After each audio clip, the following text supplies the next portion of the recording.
The Dollman.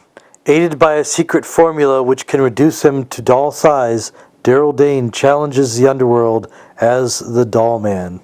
In a park in the central part of the city. Mr. Dane! Mr. Dane! Hello, Mr. Dane! Did you see my new long wing job? Hello, Tim Boy. That toy is a beauty. It's not a toy! I got a 2-cylinder motor. I can fly it like a real plane. I made it, too! Good for you, Tim. I'm glad to see your creative ideas. So long, Mr. Dane! When Daryl arrives at the Roberts laboratory, he is greeted by his fiancée. There's a gentleman to see you, Daryl. Where is he, Martha? He's in the library with Dad. Come in, Daryl. This is Mr. Griffin. He has a most peculiar story. I'm sure that you'd be interested. Gentlemen, I manage a small hotel and most of my lodgers are diamond salesmen. Recent events make me believe my house is cursed. I face ruin.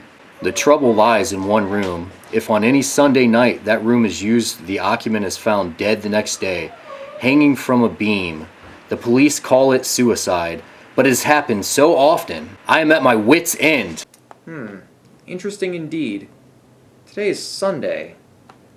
Mr. Griffin, I'm staying in your death room tonight. That night at the hotel, a lone light gleams from the dusty window of the death room. Inside, Daryl Dane prepares to spend the night. Shortly, he puts out the light, and quickly he reduces his stature to the size of a doll. The moonlight reveals him, the Dollman. Hours pass in silence, then... A hiss! There's gas being forced into the room. I've got to... I've got to get out! What the... I can't move! The gas has paralyzed my body! Suddenly a panel in the wall lifts, and a ghoulish creature steps out, a noose in his hand. Another moment, another victim, and away with the diamonds. This is easy. There's no one here. But there must be, confound it. I know someone came in. Ha! This must be a trap.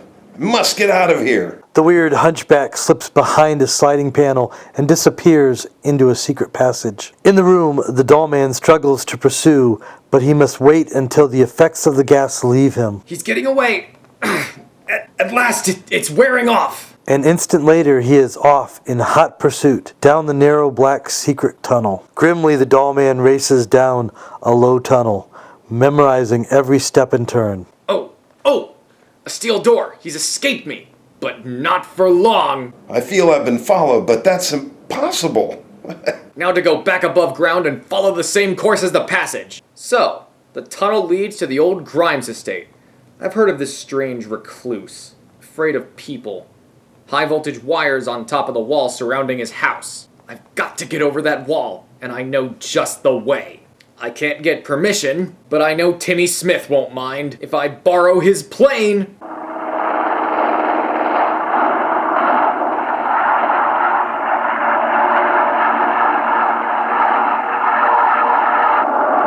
There's the place.